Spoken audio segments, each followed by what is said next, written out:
Alright, we're going to go over the quiz. First two questions, we're trying to figure out convergence, and there's a bunch of tests. But the go-to test, if we can use it, is the ratio test.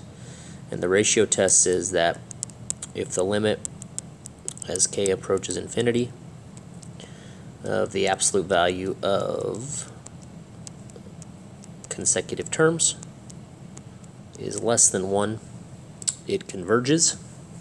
If it's equal to 1, it's inconclusive, and if it's greater than 1, it diverges. So we're going to jump right in. Anytime you see a factorial, ratio test is kind of your go-to.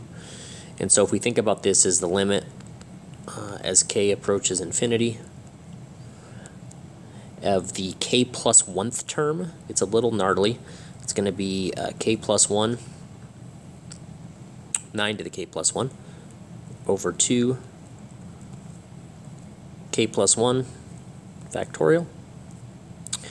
And then technically we're dividing by the kth term, but we know when we divide with a fraction we can multiply by the reciprocal, and the reciprocal would just be the kth term, which is going to look a lot like the original expression, but now we're combining them as kind of a product of fractions. And the way that most of these play out is you usually can simplify things. And so, for example, if we look at the nines, we have k plus 1 nines on the top and k nines on the bottom. And the idea is where is there more nines? You know, if k was 2, for instance, you'd have, you know, a 9 to the third over 9 to the second. Long story short, there's always going to be a 9 left over. When we think about this guy right here, it's really 2k plus 2 factorial. And so remember that if you have 2k plus 2 factorial, you could think of this as 2k plus 2. And then factorials decrease by 1 each time. So you're going to times that by 2k plus 1. You know, I subtracted 1 going from here to here. Times by, subtract another 1. And then when you want to stop, you can put that factorial on there. And so you can really think of this denominator right here as the same as this expression. Meaning that our 2k's with the factorial attached to it is going to cancel out. And so what I believe I have, or my claim, is that the numerator, this becomes a 9, and the k factorials are going to end up just having a 2k plus 2 and a 2k plus 1 with no factorial left on the bottom. So we still haven't taken the limit yet, but we want to know, is this expression going to be less than 1, greater than 1, or equal to 1? And so the tricky thing with most of these, and you'll see it later on in the quiz, is that when you have a constant in here, in this case the constant is 9, that constant isn't really part of the limit. We really want to know what's happening when k goes to infinity. Some people like to pull the constant out and kind of deal with it later. You could still apply the limit to this, but the constant's, you know, carried through. And the idea is if k gets really large, you know, this becomes kind of like 9 over infinity. And we don't usually write 9 over infinity, and you wouldn't want to leave that as an answer. But if you have a 9 over infinity, or any constant over infinity, that limit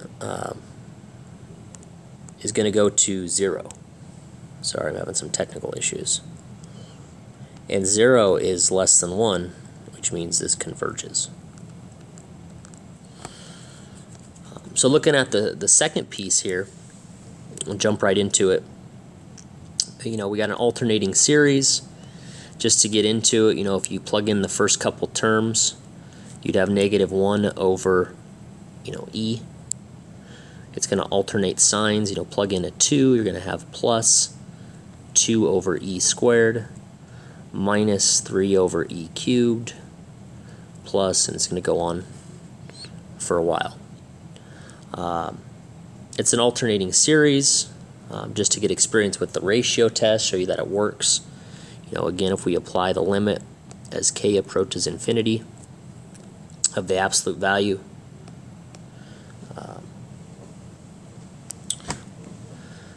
the absolute value of this is just going to turn it into a 1. And so if we look at the k plus 1th term, we'd have k plus 1 over e to the k plus 1. And then we'd have an e to the k over k. And we want to know what is that limit equal to. And the k plus 1 and the k, they don't really cancel out because we have a 1 there. They're going to factor into our limit. But again, going back to the 9s in the first example and the e's in this example, there's one more e on the bottom. If you were thinking about k as equal to 2, you'd have an e squared over e cubed. There's always going to be, or e to the 4th, e to the 5th. There's always going to be one more on the bottom. And so you can think of this as a, come on, there we go. You can think of this as the limit. Oh my gosh, I'm sorry. There's a learning curve for these things. The limit as k approaches infinity of 1 over e, k plus 1 over k, if I'm grouping them. The 1 over e you can even think of as a constant. It's not affecting the limit. You're really just applying the limit to the k's. And a lot of times the limits are really nice. This limit as k approaches infinity, you can think about L'Hopital's rule, you can think about the leading coefficients. The idea is this limit's equal to 1. And I don't know why I wrote 3 there. We should be an e. And we want to know, is this less than or equal to 1? And it is. 1 over e, it's about 1 over 2.7-ish. And so this converges because of the ratio test. And it actually has absolute convergence. And so just kind of another fun little piece of advice, when you have an alternating series, if you throw the absolute value bars on it and it still converges, it means that you can apply this idea of absolute convergence. All right, cool. Okay, I'm trying to figure out this technology, so if there's like random gaps, sorry about that. Okay, I'm going to move on to the next couple questions about Taylor polynomials. And these ones are very easy to overthink, but when you have a Taylor polynomial, the thing you want to keep in mind is you want to construct something that has this structure. And so your definition for a Taylor polynomial is you're using derivatives at a point A, and we're given A over here as our coefficients. And I already left off a piece of this. And then you have this structure of x minus a to the first power, x minus a to the second power, and so on and so forth. That's a 3. X minus a to the third power, all the way to the nth power. And then notice that the derivatives here, you got the second derivative matches up with the exponent, and you also have some factorials to throw in there. And you could apply, a 1 factorial here if you wanted to, and a 0 factorial on the first one, but because those are equal to 1, we usually don't see it show up. And so we want to take this structure and apply it to this function at a equals 0. So what you need for a lot of these is you need to find, or at least consider, the first, the second, the third derivative, and so forth. So, you know, f of 0, because a is 0, would be e to the negative 0, which is going to be 1. So that means part of our final answer is going to have a 1 right here. F prime of x is negative e to the negative x. So f prime of 0 would be negative e to the 0, which would be negative 1. So that means we're going to have a negative 1 x minus 0. Again, a is 0. F prime of a in this case is f prime of 0, which we found over here. And with e, there's lots of patterns, but you know, we find the second derivative, f double prime of x. We go back to e to the negative x. There's a chain rule in there. And so f double prime of 0 will go back to 1. So this is going to be plus 1 over 2 factorial times x minus 0 squared. And when it says third degree, it says we want to go up to, you know, the term that makes this third degree, which would be the next term. And so similarly, if we apply the third derivative, it's going to go back and forth between 1s and negative 1s. So there's a pattern in there. So we're going to have minus 1 x minus 0 to the third over 3 factorial. So our answer's in front of us. Let's clean it up a little bit. We're going to have 1 minus x, that's this guy, plus x squared over 2 factorial minus x cubed over 3 factorial. And that is the answer, the one I was looking for. Once you have, you know, 3 or 4 terms, you could probably continue the pattern. You know, if it was a 4th degree polynomial, you'd start here. You got alternating signs. The test didn't ask you to do this, but if you wanted to write it, you know, in sigma notation, you could think of it as, you know, k approaches 0 to infinity. We got alternating signs, so we'd have you know, something like this to represent that. You got your powers of x, so you have x to the k, and you got your k factorial. I think it looks something like that. All right, let me pause here for a second and readjust it. Okay, we're going to do the same thing for number 4. I'll try to go a little bit quicker.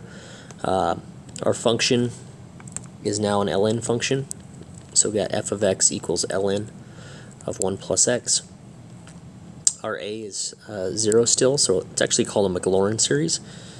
But let me just find the derivatives real quick, and then we'll plug everything in all at once.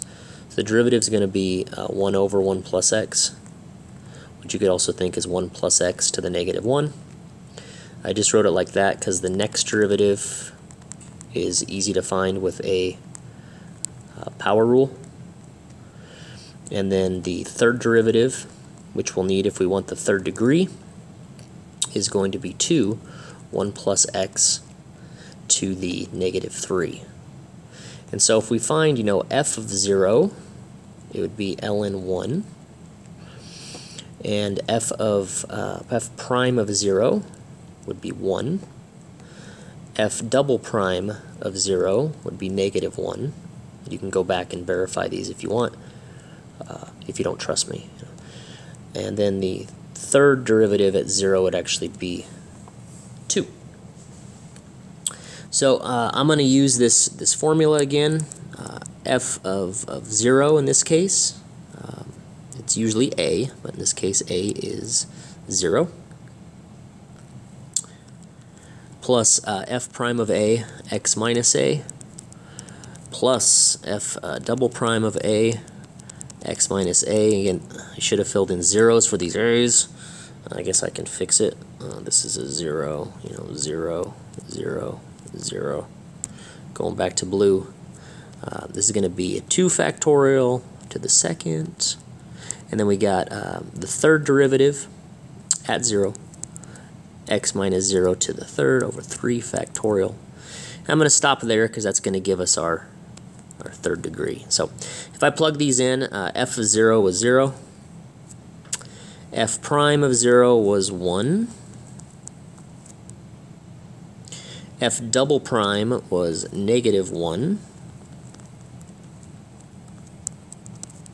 and f triple prime was 2.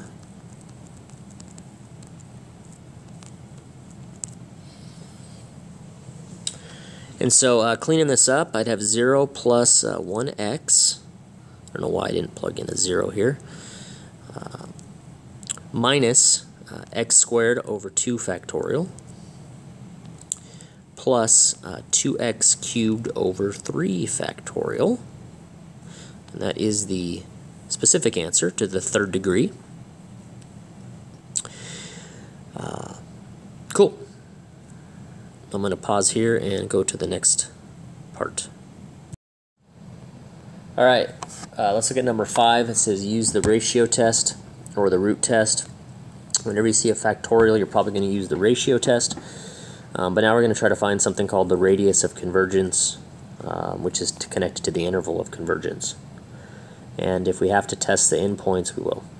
So the ratio test says that I want the limit as k approaches infinity, again, of consecutive terms. So it's defined like this. And if we want to figure out where it converges, we're going to force this limit to be less than 1, because we know that the left side will converge if that radius is less than 1. 1's like the magic number in this when it comes to convergence, I guess. So here we go. Limit as k approaches infinity of k plus 1 squared x to the k plus 1 over k plus 1 factorial. And then we're going to times it by the reciprocal. So I'm kind of skipping a step here, but it's going to be times k factorial over k squared x to the k. All right, now we want to see if we can simplify this mess. And so I'll try to do that down here. So we got, first thing I'm going to look at is just these x's. Talked about this a little on the first part, but there's one more x on the top. If you think of like k being equal to 3, you'd have x to the 4th over x to the 3rd. There will always be one more on top. So when we simplify it, we're going to be left with an x in the numerator. All right, so these guys are dealt with. The next thing I'll look at is I have a k factorial and a k plus 1 factorial. Remember, k plus 1 factorial you could think of as k plus 1 times and then subtract 1. So you have k and then slap a factorial on it. And so this factorial is going to cancel out with this factorial, and you're going to be left with a k plus 1. What's left over from that on the bottom. So now I've dealt with this guy and this guy.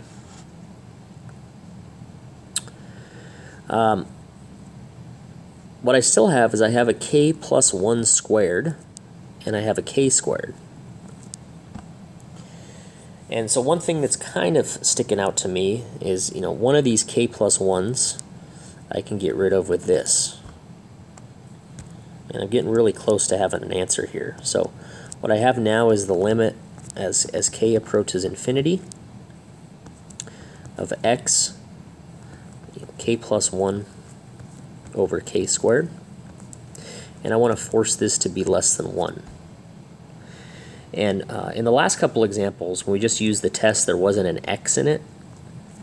But by having an x as our variable, it allows us to find, you know, x values that will converge. And so the process is kind of the same, but the ending's a little bit different. one thing that's kind of hard to get your head around is that the limit's in terms of k, and this is an x, and so you can treat x like a constant. Meaning you could rewrite this and factor out the x or pull out the x and just consider the limit in terms of the k's. Something like this. The limit doesn't apply to x. And so here it kind of comes into something nice. When the degree on the bottom is bigger, infinitely bigger, this limit is going to be 0. And we have 0 times x, and we're actually going to get a conclusion that is always true. And that means that it's going to converge everywhere, not just on a limited interval. And so it's not a trick question, but the radius of convergence, which is sometimes denoted with an r, is infinity. In the interval of convergence, we could say that it converges for x values between negative infinity and infinity.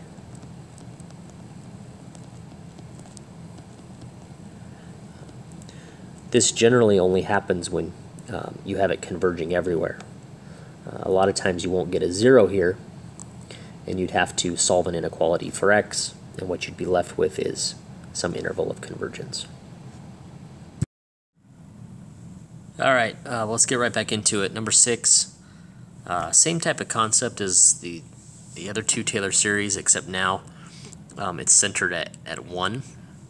So just to kind of preview what you're going to see, you're going to have an x minus 1 in here, an x minus 1 squared, and then as long as you want to go. This one only asks for the first 3 non-zero terms. Sometimes you'll have a Taylor series where the derivative is 0 or something, and then the whole term kind of goes away. I don't think that's going to happen here, but we'll see. Okay, f of 1, which is f of a, is just 1 over 1, which is 1, so it's going to be our first term. And then f prime would be the derivative of 1 over x. If you think of it as a power, you'd have this. And so when you plug in 1, I think you're going to get a negative 1. And so that's going to be the coefficient for our second term. Right? This is it's all about that definition, everybody. This is our f prime of 1. And then the second derivative, let's see, I'm going to take that power rule and apply it again. So I'm going to take this guy, and the second derivative is going to be 2x to the negative 3. And it's really nice when we plug in a 1, because 1 to any power is going to be left with that 2.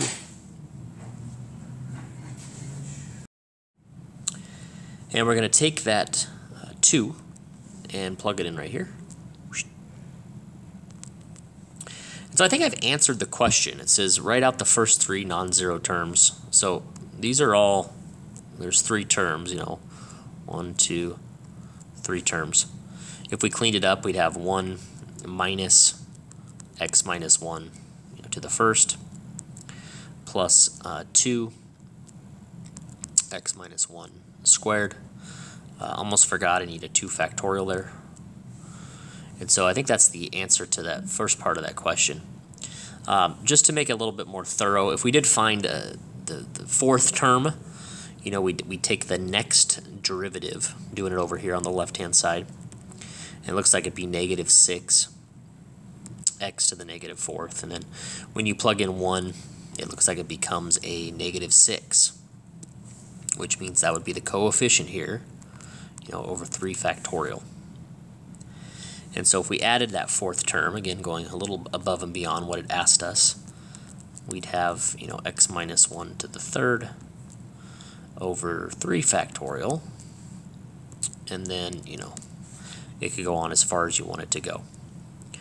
If we simplified some of these, 2 over 2 factorial, again, just so you can kind of see the pattern, see the structure, that's actually just going to cancel out.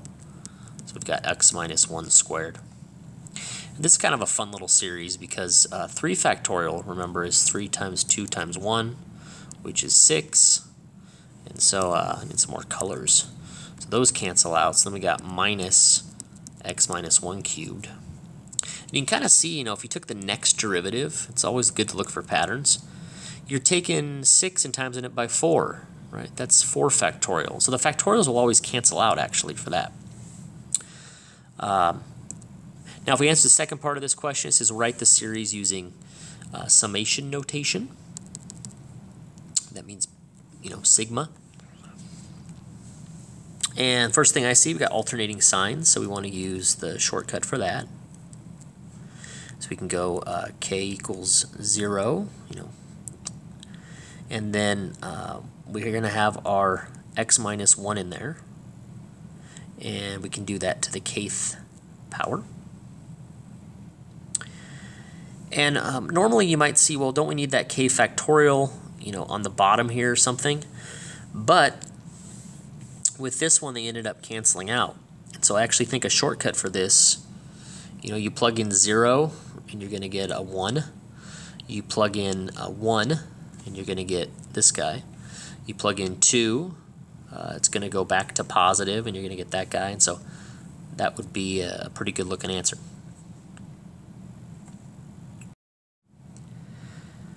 All right, on to the last one. This one you need a calculator if you want to, compare your approximation to an actual value. And again, the calculator is approximating it too. But historically, when Taylor was working on these series, they didn't have technology. That's what made these things more valuable than I guess you might consider them today. So anyway, using the calculator, if you evaluate e to the negative 1, you can get quite a bit of accuracy. It's going to spit out something like 3678, 79-ish, and then runs out of decimals or whatever. And your series from earlier in the quiz, we approximated e to the negative x as 1 minus x plus x squared over 2 factorial minus x cubed over 3 factorial, so on and so forth. So if we're using a degree 3, again, degree 3 approximation, and we want to compare it, the idea is we can take our polynomial and plug in a value for x, in this case 1. And if we did that, our polynomial would spit out 1 minus 1 plus 1 squared over 2 minus 1 cubed over 3 factorial. And when you simplify these 4 terms, 1 minus 1 is 0, so we're really doing 1/2 minus 1/3.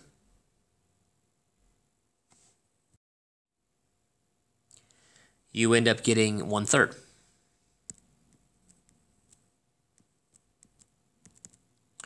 So this right here is our Taylor approximation. And if you compare it to this guy, basically by taking the difference, you can come up with the error.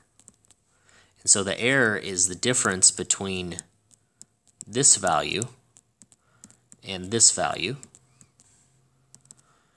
And that I got to be 0.034546, on and on. So the error here, when you're talking about 3/100ths or something, that's pretty good considering we only used 4 terms. You add a couple more terms and that error is going to become less and less. It's going to get closer and closer to that exact value. So hopefully this helps, guys. Good luck. Study your stuff. I'll post some answers to other things soon enough, but stay with it, stay confident, and sorry for the quality of this video. It's my first run with this particular program, so cool deal. All right, have a good night.